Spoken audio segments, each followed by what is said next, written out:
The photographer had taken exactly 3 pictures when he lowered his camera, not to check the screen, not to adjust the lens. He simply lowered it and looked straight at me.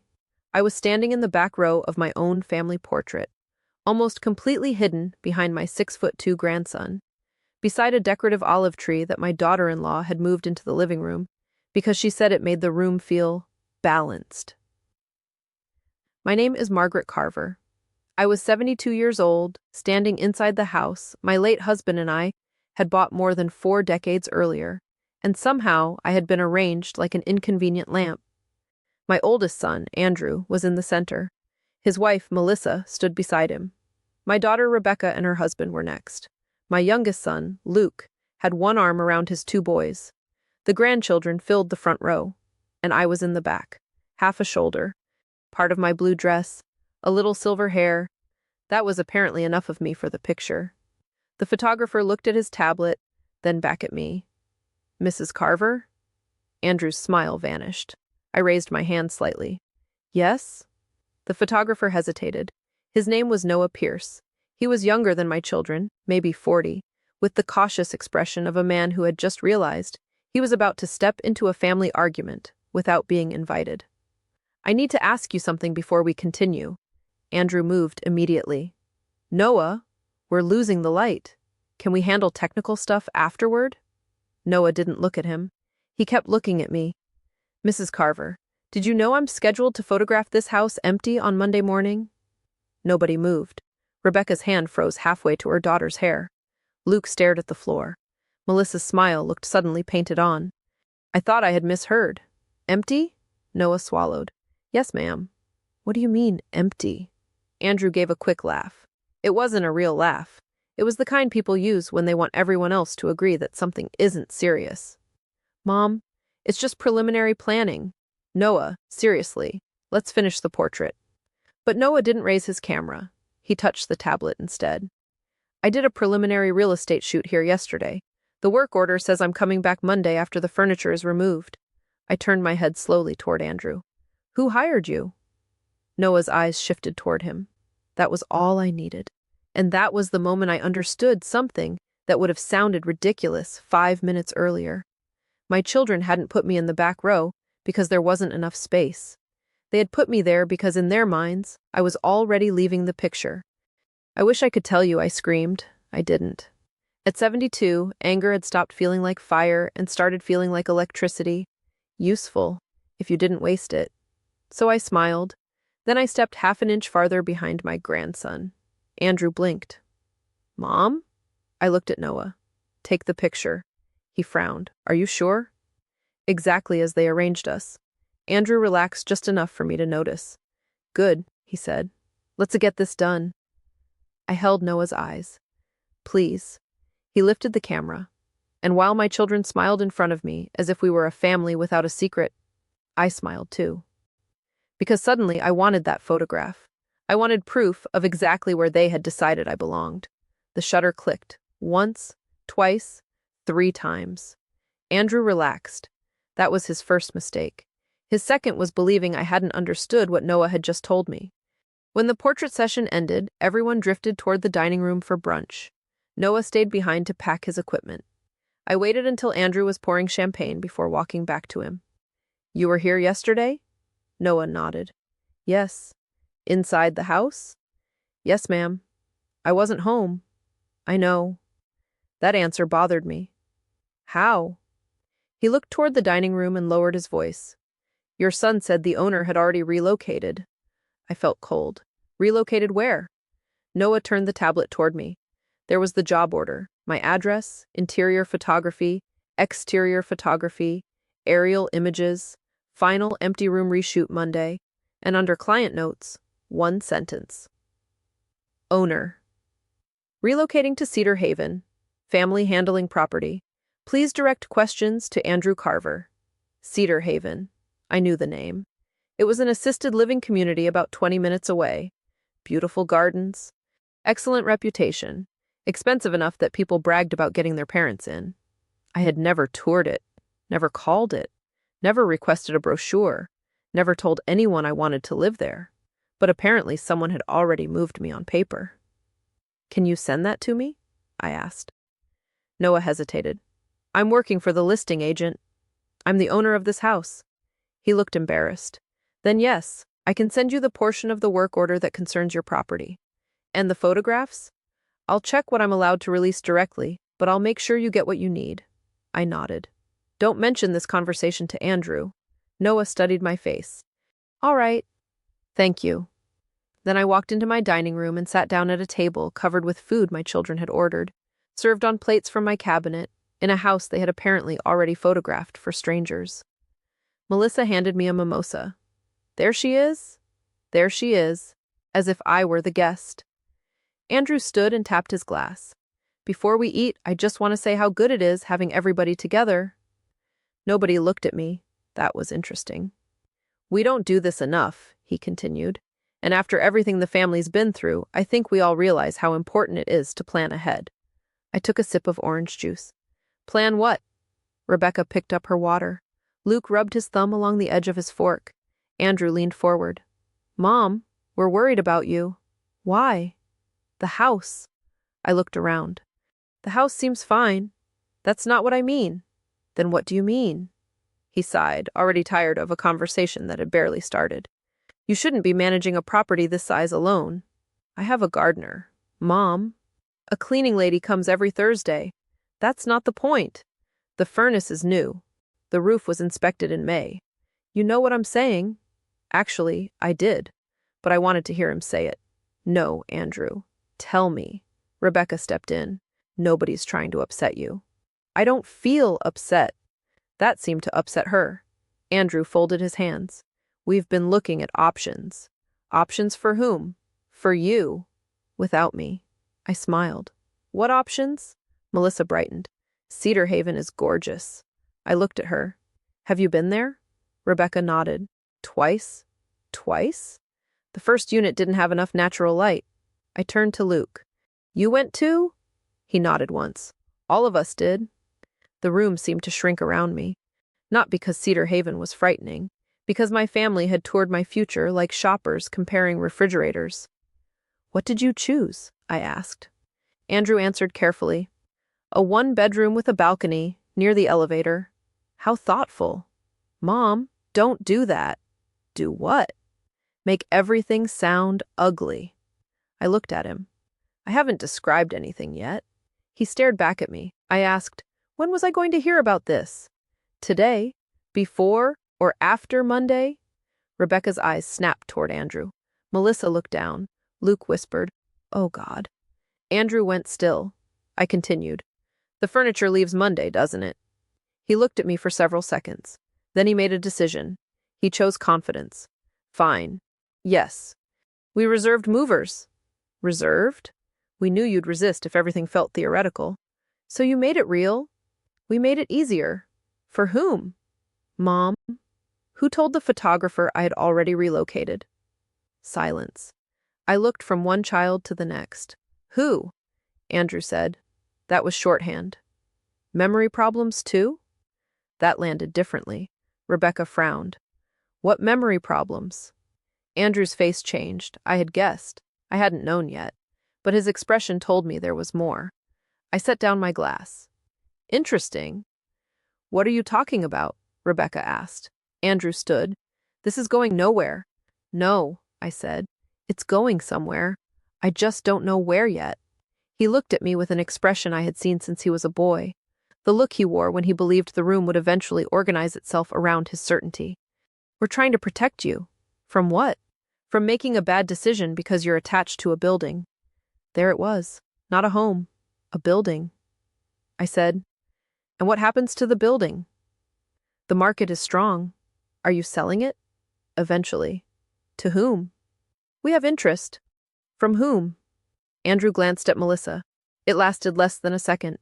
I saw it. Who, Andrew? A development company. Name? Grayline. Luke stopped moving. That told me he knew more than I did. How much? Andrew's jaw tightened. Nothing is final. How much? About 1.2. I stared at him. Our last property tax valuation had been considerably higher than that. And a local agent had recently mailed me a neighborhood sales estimate that made 1.2 sound absurdly low. I didn't argue. Not yet. I just nodded. You've all been very busy. Rebecca reached for my hand. Mom. I moved mine before she could touch it. Then I stood. I think I'll rest. Andrew rose too. I can walk you upstairs. No. The word came out sharper than I intended. The grandchildren looked up from the other end of the table. I softened my voice. No need. Stay and eat. I walked upstairs alone, closed my bedroom door, locked it. Then I sat on the edge of my bed and looked at a photograph of my late husband, Frank. It was taken in Maine years earlier. He was holding a lobster so large it looked fake, grinning like an 8-year-old. Frank and I had bought the house in 1983. It leaked, creaked, and had an avocado green bathroom that should have been prosecuted. Frank stood in the kitchen on our first viewing and said, "Can you imagine Christmas here?" I said, "I can imagine bankruptcy here." We bought it anyway. Andrew learned to ride a bicycle in the driveway. Rebecca broke her wrist falling from the maple tree. Luke took his first steps toward Frank's open arms. The house held 4 decades of our family, and 3 nights before Frank died in the downstairs den, he told me, "Don't let this house become a burden." I had thought he meant maintenance. Now I wasn't so sure. My phone vibrated. An email from Noah. Subject: requested property files. I opened the first attachment, the work order. The second contained photographs of my house. Exterior, kitchen, dining room, den, primary bedroom, garden. Every image had been staged to make the home appear unoccupied. My cardigan had been removed from the kitchen chair. The books beside my bed were gone. The vase Rebecca gave me for Mother's Day had disappeared. Frank's portrait was missing from the den. Someone had taken my life out of my rooms before taking pictures of them. Then I opened the third attachment. It contained part of an email chain between Noah's studio and the listing office. Client confirms homeowner will not participate in pre-marketing. Son holds authority. Please avoid discussing pricing or sale details with homeowner if present. Family reports. Recent memory concerns and wants to avoid confusion. I read it once, then again. Then I did something I am still ashamed of. I tested myself. I said the date aloud. I named the month. I recited my grandchildren's birthdays. I remembered what I had eaten that morning. I walked to my desk and found the book club novel I'd finished 2 nights earlier, and summarized the ending to myself. Then anger finally arrived. Not because I thought I was losing my memory, because their lie had made me check. That is what a certain kind of manipulation does. It doesn't have to make you believe the lie. It only has to make you question whether everyone else might. I called my friend Ruth. She answered immediately. "If you're canceling bridge again, I want a doctor's note." "Can you pick me up tomorrow morning?" Her voice changed. "What happened?" "I need to see Judith, my attorney." "What time?" 8:30. "I'll be there." The next morning, Judith Hall read everything without interrupting. She had handled our wills and property documents for almost 20 years.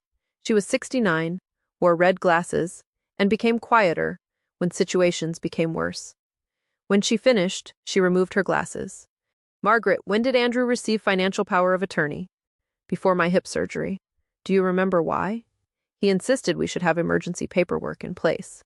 "Did you intend for him to sell your home without your approval?" "No." "Did you authorize a deposit to Cedar Haven?" "No." "Have you ever told a doctor you believe you're having serious memory problems?" "No." She nodded once. "Then we start by taking back control." She did not give me a dramatic speech about the law. She told me what could be done under the documents and rules that applied where I lived, what needed to be revoked, which institutions needed written notice, and what records we needed before making any accusation. That was exactly what I wanted. Facts first, anger later. We called my bank together. There had been a payment 11 days earlier, $12,500 to Cedar Haven. Deposit paid from one of my accounts. Ruth whispered a word Judith pretended not to hear. I stared at the transaction. "Can we get it back?" Judith said. "We'll contact Cedar Haven and find out what they were told. Don't assume anything until we have the paperwork." Then she looked at me. "Do you know anything about Grayline?" "Only the name. I'll find out what I can from public business records and whatever documents your family has already created." Andrew said 1.2 million. Judith's eyebrows rose. Has anyone independently valued the property? Not recently. We'll arrange that. She gathered the papers into a neat stack. One more thing. What? Do not confront Andrew about Greyline yet. Why? Because right now he thinks he knows what you know. I looked at her. Judith put her red glasses back on. Let's not correct him. That was the first moment revenge stopped being a feeling and became a plan. By Monday morning, the movers did not arrive. Instead, Cedar Haven received written notice that I had not personally authorized a move. My banks changed access procedures on my accounts. The real estate broker was told that any discussion involving my property had to come through me or Judith. Andrew's authority under the old document was formally revoked in the manner Judith advised. At 9:15, my phone began ringing. Andrew. I let it ring. 9:20. Andrew. 9:31. Andrew. At 10:02. Rebecca. At 10:10. Luke. At 10:40. Melissa. I answered none of them. Then at 11:07, Andrew texted, "We need to talk before you do something you can't undo." I read it twice. That sentence fascinated me. He had scheduled movers for my house. He had paid a deposit on a residence with my money. He had helped prepare an off-market sale, but apparently I was the one approaching an irreversible decision. At noon, Judith called. Cedar Haven is refunding the deposit. I closed my eyes. Good. Their director was under the impression you had agreed in principle, and that Andrew was handling logistics because the move was emotionally difficult for you. Of course. They're sending their file. What else? The real estate broker has paused everything. Paused? Nothing is being marketed or transferred while ownership and authority are clarified. And Greyline? A pause. I found them. Something in her voice made me sit down. Tell me. Greyline Development is a legitimate regional developer. Your son's construction company has worked for them before. How often? Several projects based on public announcements and permit records. I waited. There's more, she said. The broker forwarded a preliminary purchase proposal because you are the owner and you've demanded the file. How much? 1.2 million, as Andrew said. That's low. Very. Why? The proposal says the property would be transferred as is, quickly, with no public listing. But there's an attachment that interests me. I gripped the phone. What attachment? A project coordination memo naming Carver Construction as preferred site contractor if Greyline acquires your property and 2 neighboring parcels. For a moment, I said nothing. Andrew's company. There it was. The house was not merely an inheritance in his mind. It was a business opportunity. What does preferred mean? It is not a guarantee of future work, but it means his company was positioned to benefit if the acquisition went through. Does it say how much? Not in the document I have. I stared through the kitchen window at the maple tree. Can we get more? Maybe, but don't go fishing carelessly. We only need documents you're entitled to receive or that other parties voluntarily provide. That was Judith. Even in the middle of betrayal, she had no interest in turning me into someone reckless. What do you suggest? Let me ask the broker for the full owner file. And Margaret? Yes? Do not tell Andrew we're looking at his business relationship yet. I won't. That afternoon, he came to my house. He did not knock. He used his key, or tried to. I had changed the locks that morning. For 30 seconds, he rattled the handle like the door had personally betrayed him. Then the bell rang. I opened it but kept the chain in place. He stared at the chain. You changed the locks? Yes. Why? You know why. Let me in. No. His face went red. Mom, this is insane. Goodbye, Andrew. Do you have any idea what you've done? I paused. To my house? To everything. Be specific. He looked over his shoulder toward the street, embarrassed that neighbors might see him arguing through a half-open door. Greyline has lawyers involved now. That was new. I kept my face blank. Why? Because there was a signed proposal. Signed by whom? He hesitated. By me, under authority you gave me. Did I approve the price? You gave me authority. That wasn't my question. We discussed downsizing for years. Did I approve the price? You knew I was helping. Did I approve the sale? He stepped closer. You're going to get sued because your friend and that lawyer have convinced you this is some kind of conspiracy. There it was. The counterattack. Not I'm sorry. Not I should have asked. You are being manipulated. I almost admired how quickly he had replaced himself as the person controlling me. Now Ruth and Judith were doing it. You think Judith is manipulating me? I think you're grieving. You're isolated, and she makes money every time this gets more complicated. I stared at my son. He had found the ugliest possible explanation and delivered it in the voice he used to ask whether I needed groceries. Go home. Not until you listen. I am listening. No, you're punishing us. For what? For trying to prepare for reality. Your reality. You're 72. And? The house is too much. You live alone. Dad's gone. That last sentence struck cleanly.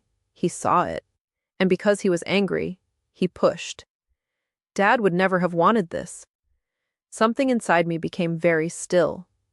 Do not use your father to make your decisions sound like his. His face changed. For a second, shame appeared. Then, it disappeared. You know what he told me before he died? My hand tightened around the door. What? He said I needed to look after you because you'd never admit when you needed help. That sounded like Frank. Which made it worse. Andrew continued. He knew how stubborn you are. I almost opened the door then. Almost. Because that was the grain of truth Andrew had been hiding behind. I was stubborn. 6 months after Frank died, I had fallen on the back steps and told nobody for 2 days. I had once driven myself home with a fever, because I didn't want Rebecca to miss work. I hated asking for help. Frank knew it. Andrew knew it. And for 5 dangerous seconds, my anger shifted toward doubt. Maybe I had made it easier for them to believe intervention was necessary. Then I remembered the email. Do not discuss pricing or sale details with homeowner. I looked at Andrew through the gap. Your father may have asked you to look after me. I paused. He did not ask you to lie about me. Andrew's mouth closed. He did not ask you to hide the price of my house. He did not ask you to tell strangers I was confused. I never used that word. You didn't need to, Mom. And he certainly did not ask you to arrange a business deal for yourself using my property. His face changed, only slightly, but enough. For the first time since he arrived, Andrew looked frightened. What business deal? I smiled. It was a small smile. Goodbye. Then I closed the door. My hands were shaking. Not because I regretted it, because now he knew I knew something. And I had just watched fear break through his certainty.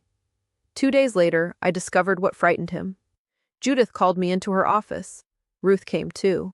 On the table was a folder. Grayline sent the broker's complete transaction file, Judith said. They say they believed Andrew was authorized to negotiate on your behalf.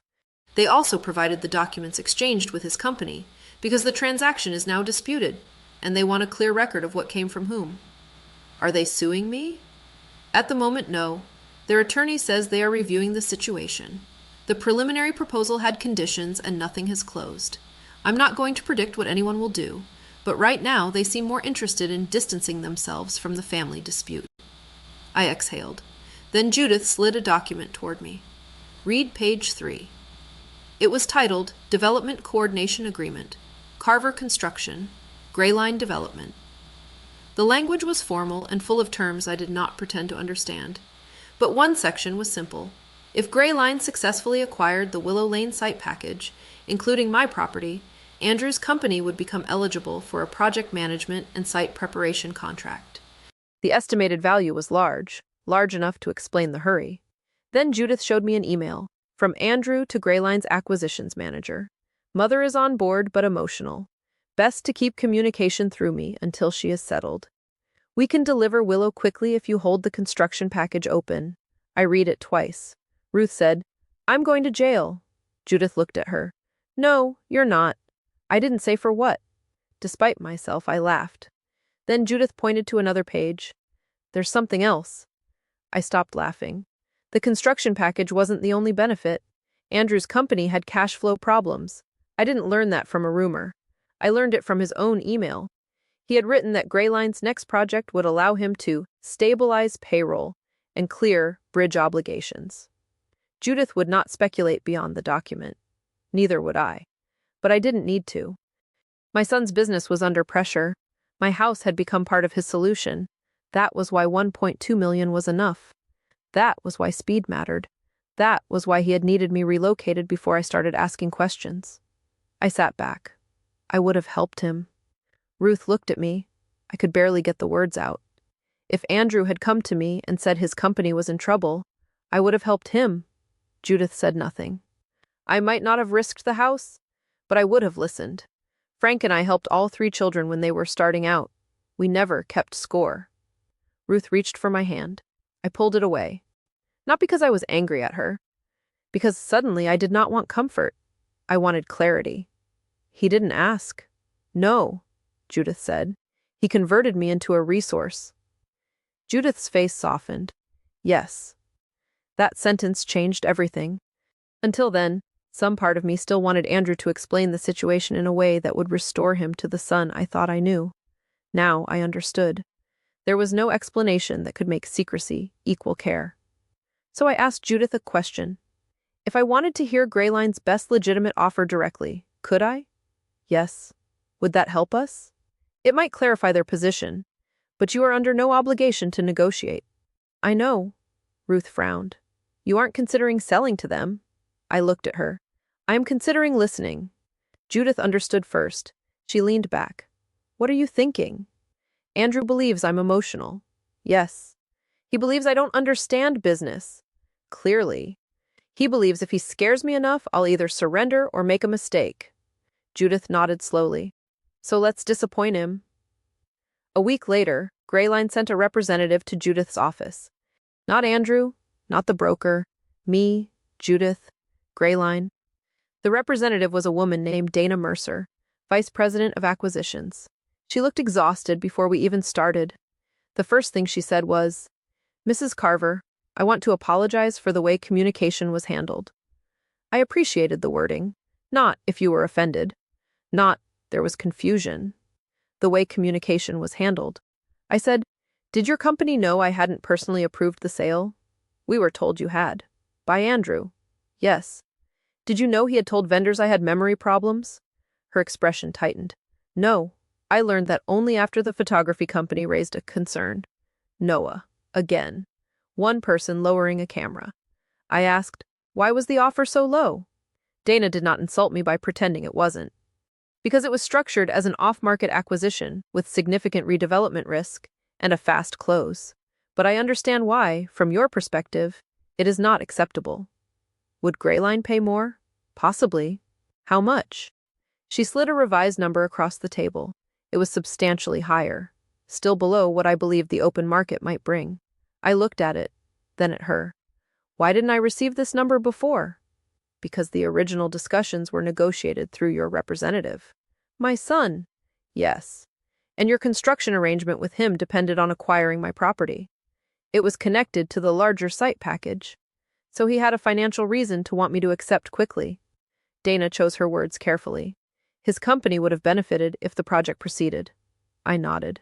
Thank you. She looked surprised. That's all? That's all. I stood. She stood too. Are you declining? Yes. May I ask why? I smiled. Because for 6 weeks, everyone has been making plans around what they believe I will do. I picked up my purse.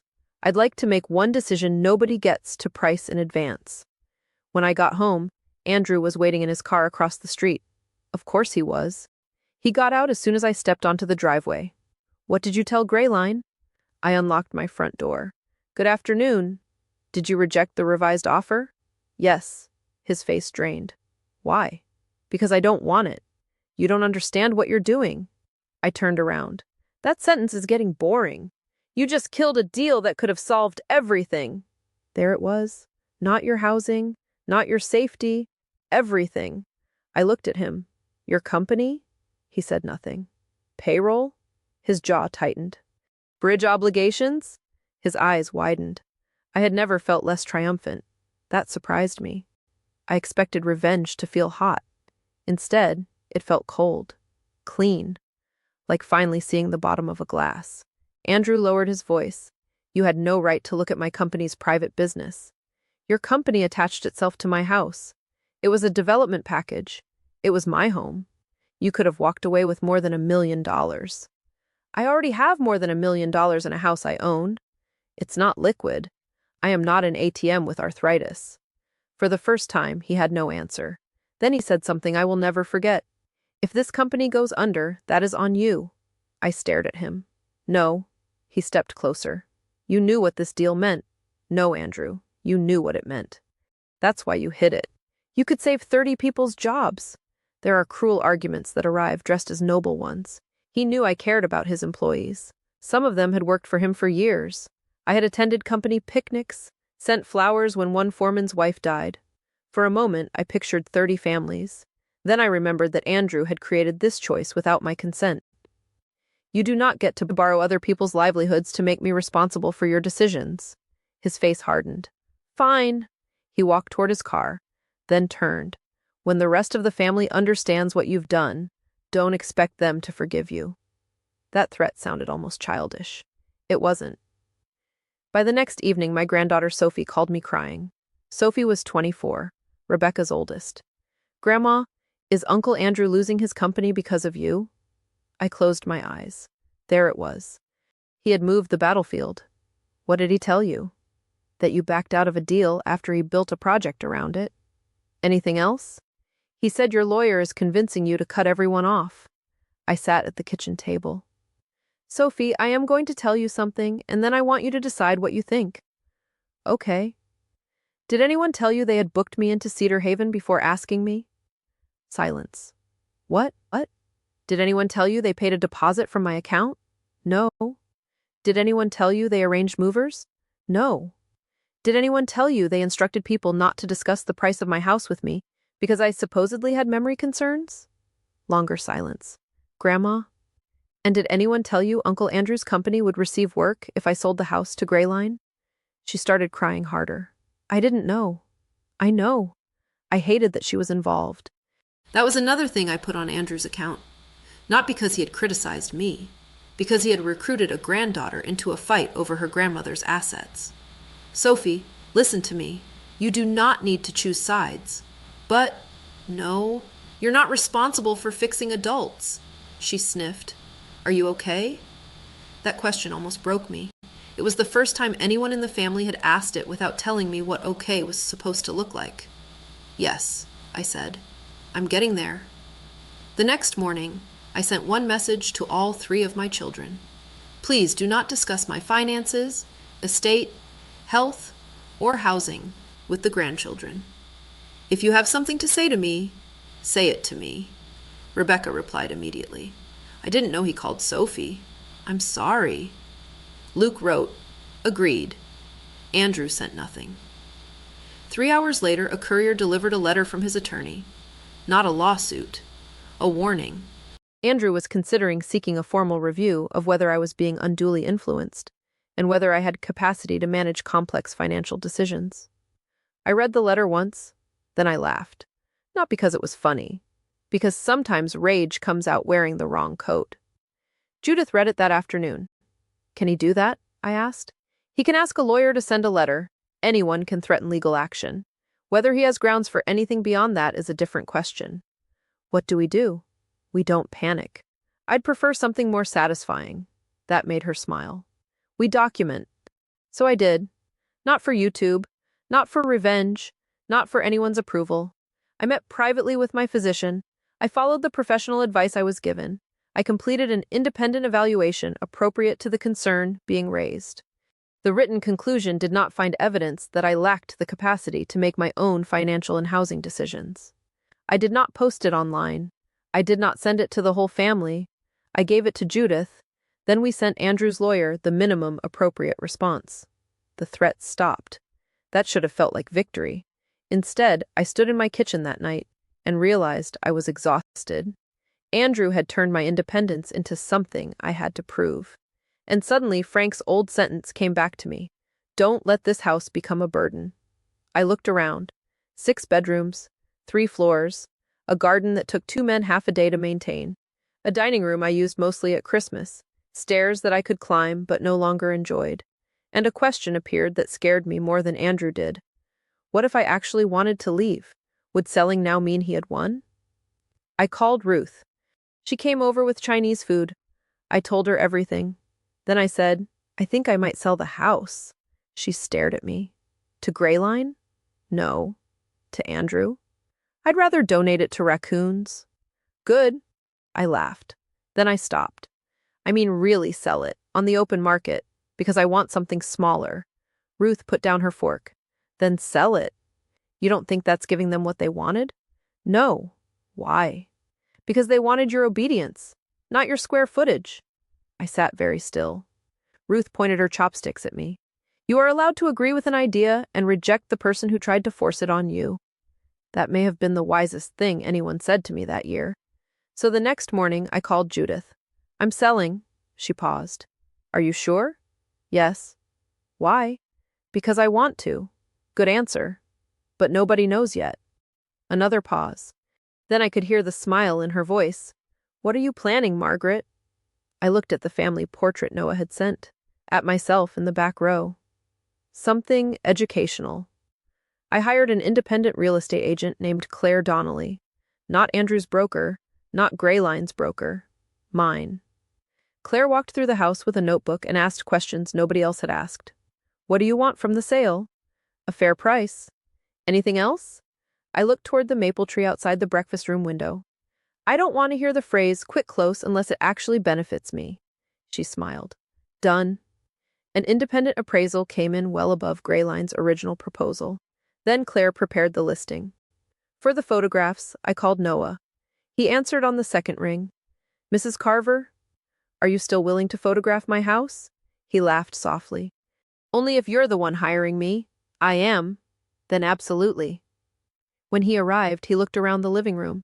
The decorative olive tree was gone. Frank's photograph was back in the den. My cardigan was exactly where I liked it. Noah pointed toward the portrait wall. Do you want personal photographs removed for the listing? Most of them. He nodded. I touched Frank's main picture. That one stays until the last possible minute. Fair enough. Then he looked at me. Where do you want to start? It was such a simple question.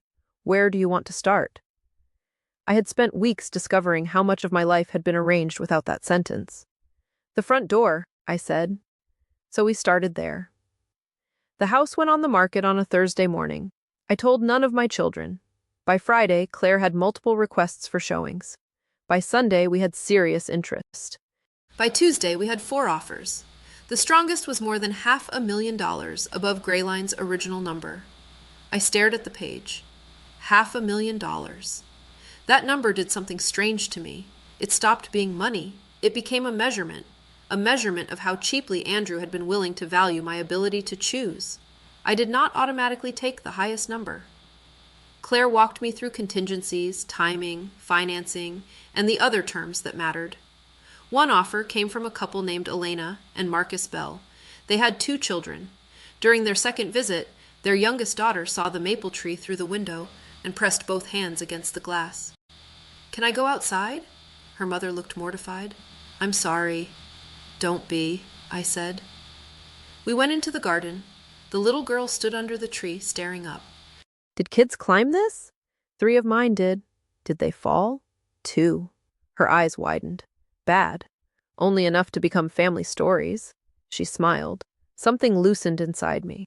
I accepted the Bells' offer, not because they had the cutest child. Claire would have scolded me if I said that. Their offer was strong and clean on its own, but knowing the house would become someone's beginning instead of Andrew's shortcut made the decision easier. Then I bought a 2-bedroom condominium overlooking the river. Elevator, balcony, coffee shop downstairs, library 3 blocks away. Enough room for grandchildren. Not enough room for anyone to confuse me with a hotel. Ruth stood on the balcony during the inspection. You like it? I do. You know what's irritating? What? Andrew was technically right that you'd enjoy downsizing. I groaned. She grinned. Don't worry. We'll never tell him. The next part was not revenge. At least that is what I told myself. Judith and I revised my estate plan. I kept what I needed for my own life and future care. I created protected education gifts for the grandchildren. I arranged a meaningful gift to a local nonprofit that helped older adults obtain independent legal and financial guidance when family conflicts became complicated. And I changed what my adult children could expect. Judith looked over her glasses. Are you doing this because you're angry? Partly. Then wait. That annoyed me. I thought lawyers liked decisive clients. I like decisions that still make sense after the anger cools. So I waited 2 weeks. Then I came back. Same decision? Yes. Why? Because I don't want my death to become the next Willow Lane. She nodded. That was the difference. I wasn't trying to hurt them from the grave. I was removing the prize they had started organizing themselves around while I was still alive. Andrew had treated inheritance like an advance payment. I canceled the advance. The grandchildren would not be punished for their parents' behavior. My own care would not depend on whichever child felt most entitled. And nobody would ever again need to guess whether a house was worth more to them with me out of it. Then came Andrew's business. I did not call Greyline. I did not attack his company. I did not contact his clients. I did nothing. That was important. Because when the consequences arrived, they belonged entirely to him. Dana Mercer sent Judith a final written notice confirming that Greyline was no longer pursuing my property. The proposed Willow Lane development package was reconfigured around other parcels, and because Andrew's site contract had been tied to that acquisition, that opportunity disappeared with it. A second Greyline project that had been under discussion was also placed under review after their legal department examined the communications surrounding my house. I don't know every reason for their business decision. I never claimed I did. I only know what their letter said. They would not proceed with the proposed Carver construction package at that time. Andrew called me the same afternoon. I answered. He didn't say hello. They pulled it. I know. You talked to them. I declined to sell my property. You poisoned them against me. I did not contact your clients about your business. You showed them emails. They already had the emails, Andrew. They wrote them. Silence. Then his voice cracked. Not with sadness, with fury. Do you know what this costs me? Yes. No, you don't. I know it cost you a contract you expected to receive if I gave Greyline my house. You make it sound corrupt. I make it sound conditional. I built this company for 20 years. And I built a life in that house for 43. He breathed heavily. You could fix this. No. One call. No. Take the revised offer. We can still put something together. No. You're enjoying this. That accusation hurt because a small part of me was. Not his fear, not his employees' uncertainty, but the fact that he finally had to hear the word no without being able to schedule around it. I am enjoying making my own decision. Same thing. No, that's why we're here.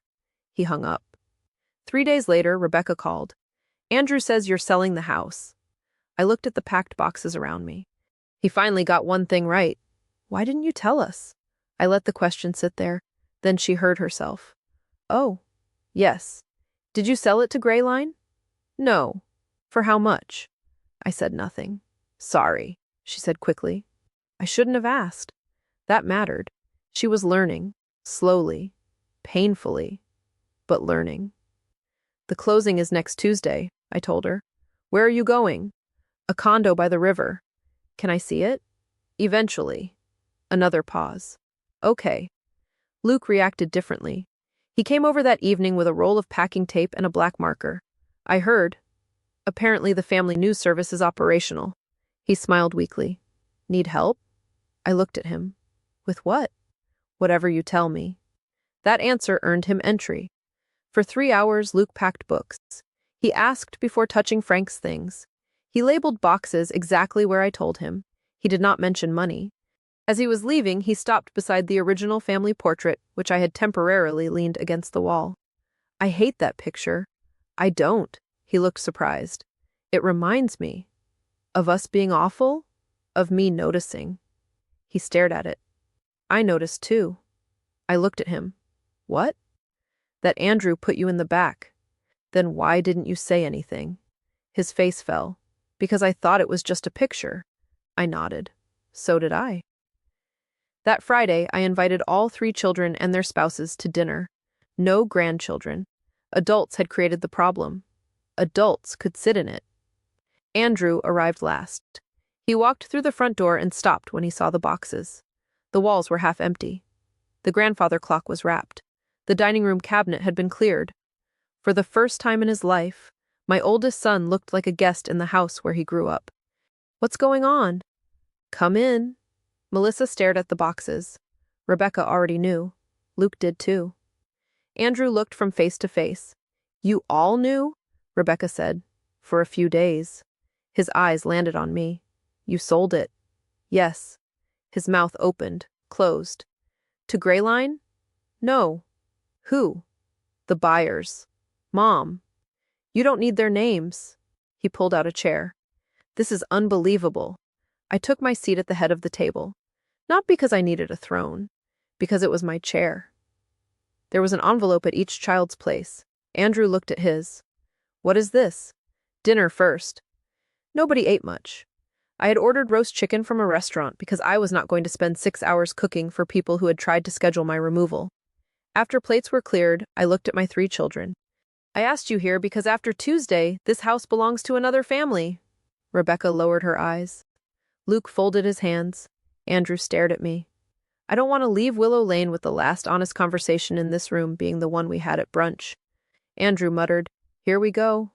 Melissa touched his arm. No, let her talk. He looked at his wife, surprised.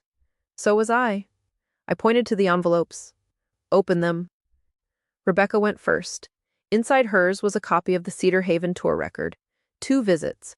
Her name listed as family participant. Behind it was a copy of the $12,500 deposit receipt from my account. And behind that was the family portrait. Rebecca's face crumpled. Luke opened his. His envelope contained the mover reservation, the schedule for furniture removal, a message in which he had replied, Monday should work. Then the portrait. He stared at the floor. Andrew did not open his. What's in mine? You can find out. This is theater. No, the theater was the portrait. He tore open the envelope. The first page was the Grayline project memo. The second was his email saying I was on board but emotional. The third was the page showing Carver Construction positioned for the development package. Then, the portrait. For the first time all evening, Andrew said nothing. I looked at Rebecca. You told yourself Andrew had discussed it with me. She nodded, crying. I knew that wasn't true. Why didn't you ask me? I was afraid you'd say no. There it was, honesty, ugly, useful. I looked at Luke. You knew I had not agreed to Cedar Haven. Yes.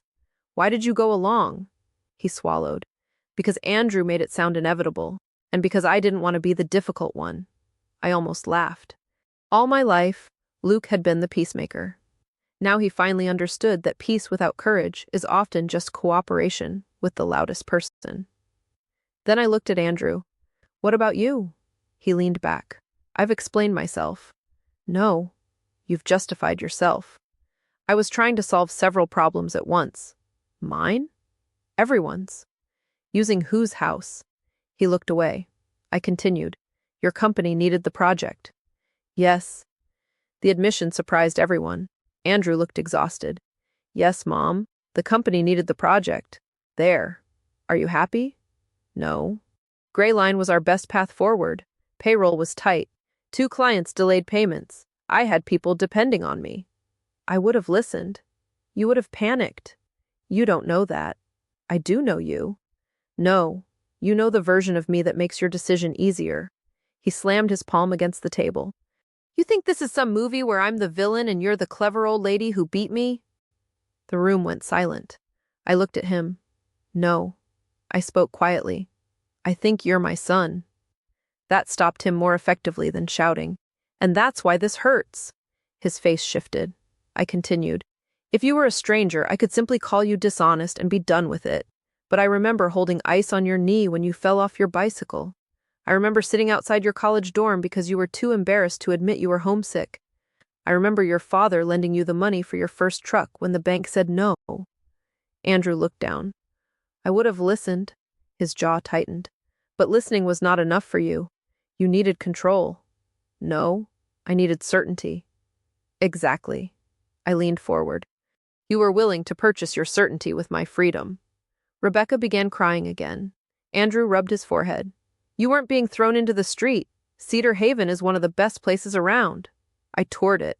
Everyone looked at me. You what? Rebecca asked. I toured Cedar Haven myself. Andrew stared. And? It's lovely. His face almost brightened. I let him have half a second. I still didn't choose it. The brightness died. That is the part none of you understood. I pointed toward the portrait in Andrew's hand. The back row wasn't the insult. He frowned. The insult was that nobody asked where I wanted to stand. Nobody spoke. Then Andrew said, "So what? You've sold the house. You killed the Gray Line deal. You proved your point. What else do you want?" There it was. The question he should not have asked. I reached beside my chair and placed one final folder on the table. "I want expectations corrected." Andrew stared at the folder. Rebecca whispered, "Mom." I revised my estate plan. The silence that followed was almost physical. I watched their faces, not because I enjoyed frightening them, because I needed to know what mattered first. Luke's expression was sadness. Rebecca's was fear. Andrew's was calculation. He recovered quickly. "You're disinheriting us." I did not say that. "Then what are you saying?" "The grandchildren have their own protected education provisions." Rebecca covered her mouth. Luke exhaled. "My future care is fully planned." Andrew's eyes stayed on me. "A portion of my estate will support independent guidance for older adults dealing with family financial conflicts," Melissa whispered.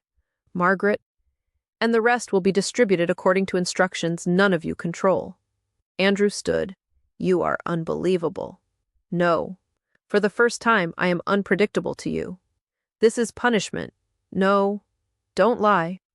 I waited before making the changes. I reviewed them when I was calm. I made them because I will not spend the rest of my life wondering whether every suggestion about my health comes with a calculator behind it. Rebecca sobbed. "Mom, I would never." "You already did." She stopped. I did not say it cruelly. I didn't need to. Andrew pointed at me. "Dad would be ashamed." Luke stood so fast his chair scraped across the floor. "Don't." Andrew turned. "What? Don't use Dad again." It was the first time Luke had challenged him in front of me. Andrew stared at his younger brother.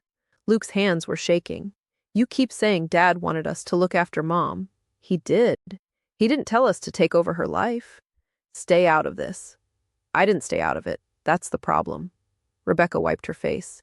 "He called Sophie too." Andrew looked at her. "What does that have to do with anything?" "Everything," she said. His expression hardened. "Great. So now everybody gets to blame me." Melissa spoke quietly. "Andrew, stop." He turned toward her. She looked at the papers in his envelope. "Did you tell Gray Line Margaret was on board?"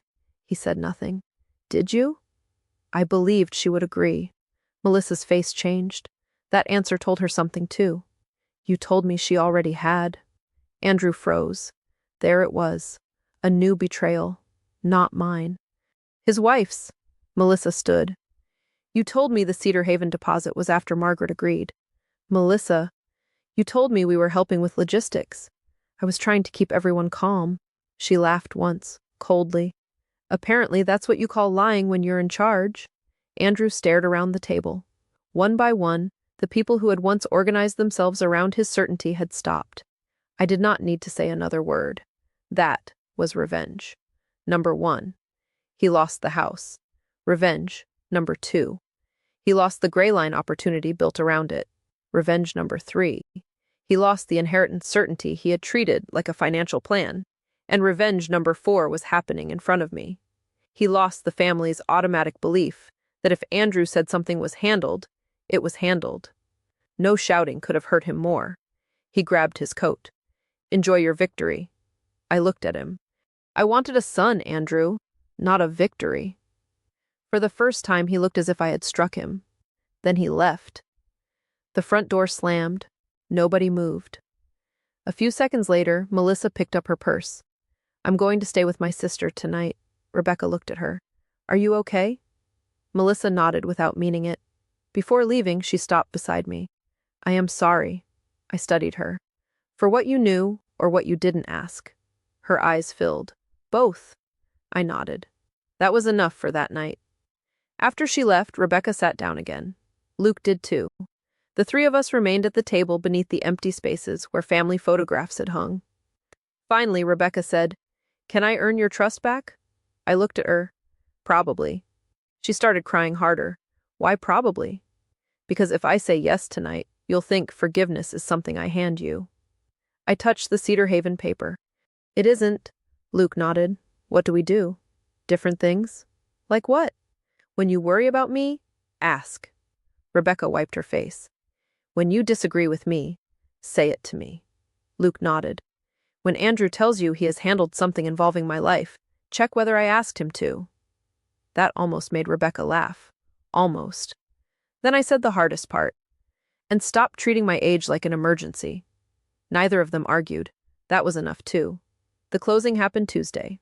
I signed my name myself. No representative, no family vote, no one speaking over my shoulder.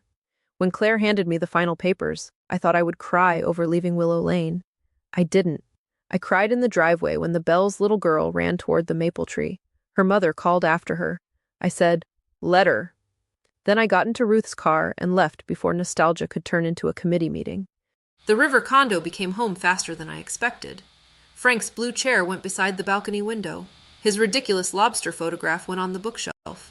The old oak dining table was too large, so I gave it to Rebecca after she asked. Asked. That word mattered now. Luke came every Sunday for a while. Sometimes he fixed something. Sometimes there was nothing to fix, so we drank coffee. Rebecca took longer.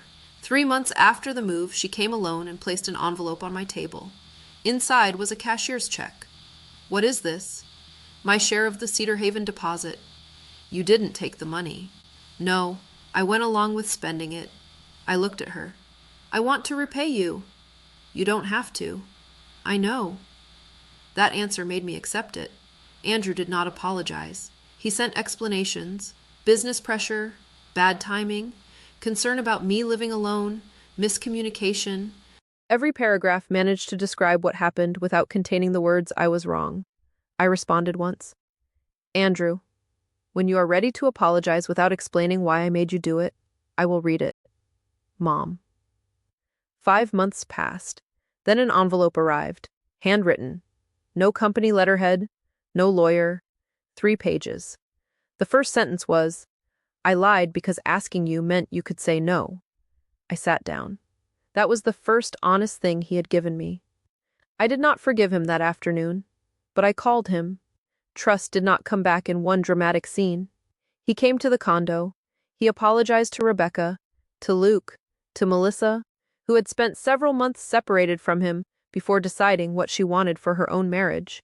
He told his children the dispute had been his responsibility and that I had not destroyed his company. Carver Construction survived, smaller than before. Andrew sold equipment, cut overhead, and rebuilt slowly without my house underneath it. That mattered to me. Not because he suffered, because for the first time in his adult life he solved a problem he could not make, belonged to his mother. A year after the first portrait, I called Noah. I need another family picture. He laughed. Should I be nervous? Probably.